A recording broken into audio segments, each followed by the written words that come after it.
Hey everybody, it's Fudo87 coming at with you with a deck profile I have for you today, my Dark Magician Girl deck. Um, I've been building this deck since it first came out, which was back in Yu-Gi-Oh! I think that was Dimension Duels. So, I liked them in the movie. They were pretty interesting. They basically search, draw, recycle, special summon, and power up. They have crazy abilities. So enough with my rambling on. Let's get on with this deck profile, shall we? All right.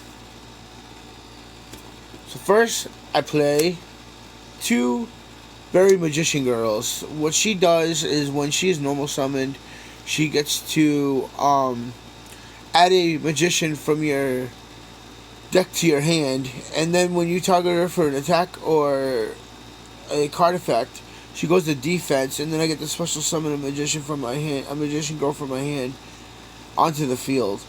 So if you go to attack her and stuff, I can just switch it to defense, and I don't have to worry about. You'll still run over her, but I'll still get a monster back, so it's still +1. On top of that, I play two Lemon Berry Magician. Lemon Girl Magician. What she does is I can discard a card from my hand, add a spellcaster type monster from my deck to the hand, and if I do, when this monster gets targeted by effect or attack, I get to special summon one spellcaster from my hand. So unlike the other ones that have to bring out, Magician Girl, this one will just bring out any magician. So I can bring out Dark Magician. I can bring out a lot of cards with her other than just Magician Girls. So she's very versatile for that. And also she's a light monster, which I kind of need in this deck. I'll show you why in a minute. Next up, I play three Apple Magician Girls. If there are three different named Magician Girls in my deck, I get to add them both back to my all three back to my hand. So she basically recycles my other Magician Girl cards. So I also always have a constant stream of monster cards in my hand, so I can always do plays, so I don't have those dead draws. And she has the same effect as the other ones. You go to target her for effect or attack, she can special summon a Magician Girl from the graveyard and make you attack that monster, and then your monster's attack is halved. So it's good to get over big monsters that think they can go over her. Just in case somebody misreads the card or doesn't know what she does and just tries to swing at her. Or just in general, because you're going to have to aim something at her eventually to kill her. And then her effect goes off and I get a Magician card. Next up, I play two Chocolate Magician Girls. I really need to boost this up to 3. She is literally your draw engine of the deck. She allows you to draw. You have to discard one Magician card from your hand, or one spellcaster from your hand, and then you get to draw a card. Also, if she's attacked or targeted by effect, she gets to special summon a Magician Girl card from the graveyard, and if she does, she halves sheer attack, and you have to attack that monster that gets summoned off of her. So they all have that protection of themselves, so they can't get hit, and they also have all of your monsters to destroy them, so they're very tricky to deal with. Next up, I play 3 Magician Girl Kiwi. Basically, what she does is that you can discard her from your hand. She's like Honest. You can discard her from your hand, and then you gain 300 attack. All Magician Girls with different names will all gain 300 attack for each different name on the field. So she can really boost up your Magician Girl cards to help you get over those monsters that maybe your Magician Girl is too weak to get over. And then, of course, because it is a Dark Magician Girl deck, I play 3 of the OG Magician Girl herself, Dark Magician Girl. What she does is that she gains 300 attack for every Dark Magician in my graveyard. I do obviously run Dark Magician in this deck because it is a Dark Magician Girl deck, and they kind of go hand in hand with each other. So Next up, my non-magician cards. I have Blizzard Princess. I actually got this idea off of dueling my brother one day. Um, he summoned her, and I'm like, what'd she do? Well, this is what she does. You can tribute one spellcaster type monster instead of tributing two to summon her out, and then when she comes out, your opponent can activate any cards in response at all for the rest of the turn.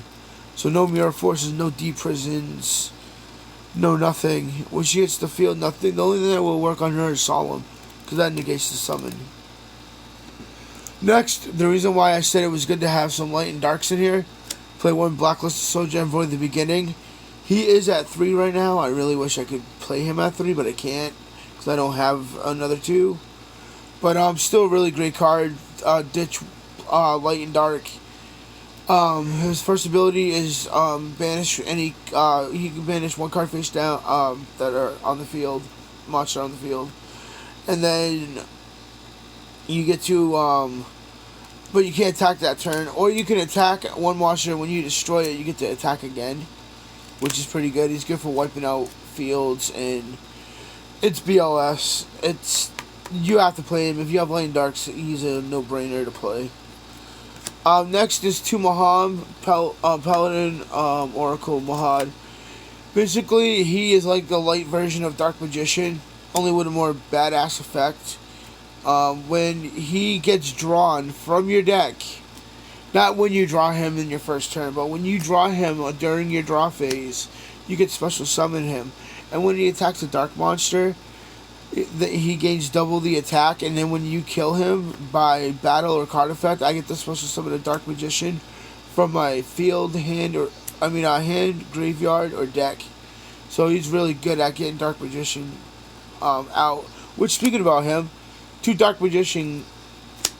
I run 2 Dark Magicians. I think 3 would have been too cloggy in here, that's why I didn't play it. But I have the red one, and then I have the one from the movie, so it's pretty cool. I have almost every single one except for the one that just came out in the Power Box, and the other one, the 10th anniversary edition one, I think, the one with him holding his staff the long way, and he's like blackish purple, and he has an autograph on it. But anyways. Dark Magician, he does good in any Dark Magician Girl deck because he does power up Dark Magician Girl by 300. So, you should get powered up by 600 with these 2. So, that's why they're in there. Next I play one, these are for the spells, I play One Pot of Duality. Basically, to thin out the deck a little bit. I don't get the special summon that turn, but it'll let me draw. It's just another little draw engine because just in case I don't have a chocolate out on the field. Next up, I play one Dark Hole. Obviously, monster destruction is needed still in this game, so one Dark Hole. Wish it was a Regeki, but next up, 2 MSTs and one Cyclone, Cosmic Cyclone. Basically back row hate, MST destroys, and then Cosmic Cyclone at the cost of 1,000 life points banishes a spell or trap on your field. Next up, I play one Gold Sarcophagus. It lets me basically search anything I need at that point in time from my deck.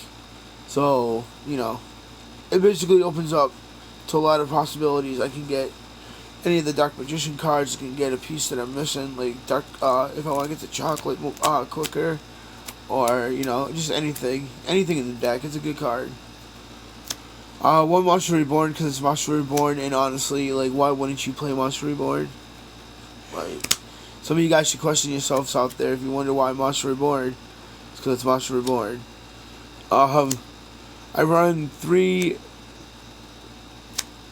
magical dimensions, and it's a must need in any spellcaster deck in my eyes, because you can set it and then activate it on your opponent's turn, tribute your spellcaster, kill his monster, get another spellcaster out to the field. Just basically just that. It just destroys, and it pluses. You get +2, you destroy their monster, and you get a monster on the field. because there is a Dark Magician and Dark Magician Girl in this deck, I will play one Sage Stone. If you have a Dark Magician Girl out on the field, you get to special summon a Dark Magician from your deck, hand. I think it's deck or hand. Next up, I play one Dark Burning Magic. If I had another one, I'd put it in here. When there's a Dark Magician and Dark Magician Girl out on the field, you get to destroy everything on your opponent's side of the field, so it wipes the field clean on your opponent's side of the field. Opens up. It's pretty good. If I did have a second one, I would put in for that. This is the card I'd take out. Dark Burning Attack. It's kind of okay. When you have a Dark Magician Girl out, you can destroy one card on. You can destroy face-up monsters all around the field. So she can wipe them out, but that's only if I have her out on the field, and that's only if they have face-up cards. My last spell is a card I wish I had two of. Village of the Spellcasters. When you have spellcasters, your opponent cannot activate spells, but when you don't have a spellcaster, neither can you. So it sucks. It basically opens them and locks you down. So it's a double-edged sword. You gotta make sure you always have a spellcaster out when you play this card. Alright, that's for the spells. For the traps, one Solemn Warning, negate a summon, or spell, trap, or anything when they go to special summon a monster. Negate it, negate effects. Cost of 2,000. I mean, it's not that bad. I want to pick up Solemn Strike and Solemn Warnings, so I can run them in here. Here's a card that you need to watch out for. Make sure you have something to side out of it if you're in a big tournament and you attack, because Magician's Circle is when you attack, you get to special summon a spellcaster monster with 2,000 attack or more from your deck. So I usually get Dark Magician Girl.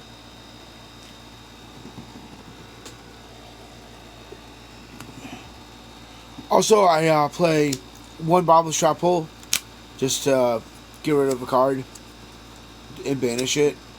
I play two Dark Bribes. You negate one spell or trap, but your opponent gets to draw one. That doesn't really faze me that much. This card needs to be boosted up to 2 Dark Renewal. When your opponent normal or special summons a monster, you can tribute that and one monster on my side of the field to special summon a spellcaster from your deck or graveyard. The last 3 ofs is 2 ofs is Mirror Force, and then Storming Mirror Force to bounce cards back. So that's my main deck. My extra deck, I won one Performer Mage, Trapeze Magician. All he does is I can discard a material, and he can make one of my spellcasters attack twice that turn, but then they die at the end of the phase. Also, when this card dies, you get to special summon a Performer Mage from your deck, but it doesn't really matter because I don't run any but him. Next up, I play 2 Cowboys. Basically, nowadays, to me, he's still a good card.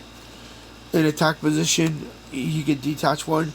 He can gain 1,000, which makes him 25, and he can weaken your opponent by 5 to get over a monster. Or he can hide out in defense, and he can burn away at your opponent for 800 damage twice.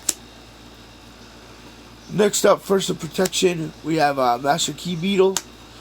When he goes to get destroyed, when he's summoned, you get to choose a card on the field, and if that card would ever be destroyed, you can destroy this card instead. So it basically like shields your monster. One Downed Magician. During your main phase 2, you can detach one from this card. Except for this material, this card gains 200 attack for each material attached to it.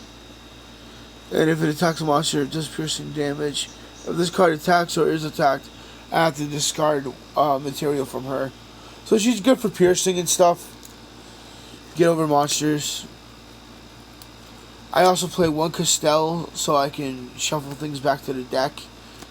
Mostly what you use them for. Or he has a Book of Moon effect, which I guess you could take in pairment with Downard.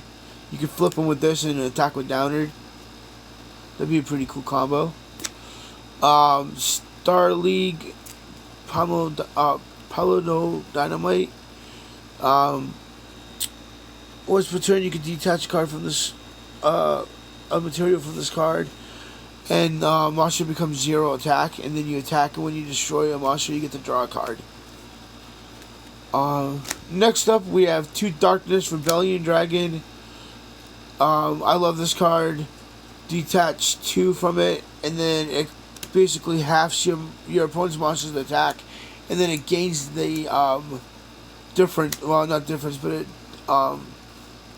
gains that half of the attack to itself, and it's permanent. So you can knock down a big monster and gain a lot of things, and he becomes a really big beat stick. For the rank 7s in the deck, I have Mecham Phantom Beast Draco Sack. He's been good. Like, when hasn't he been good? He's like one of the best, like, rank 7s. You can detach a card from this, special summon 2 tokens with him, 2 airplane tokens, as I call them. And when he goes to get destroyed, he can destroy one of them to save himself, or he can get rid of one and destroy a monster on the field. So he does protection and destruction. One Ebon High Magician, he is good because while I have materials on him, I can play a quick play or a track card from my hand, and when he's destroyed by battle or card effect, I get to special summon 1 Dark Spellcaster type monster from my deck, hand, or graveyard. So he's good to get Dark Magician back also.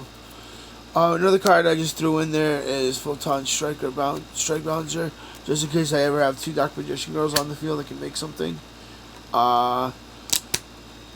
Basically, once per turn, during either player's turn, when a monster effect is activated on your opponent's side of the field, you can detach an XYZ from this card, negate the effect, and if I do, I get to burn him for 1,000.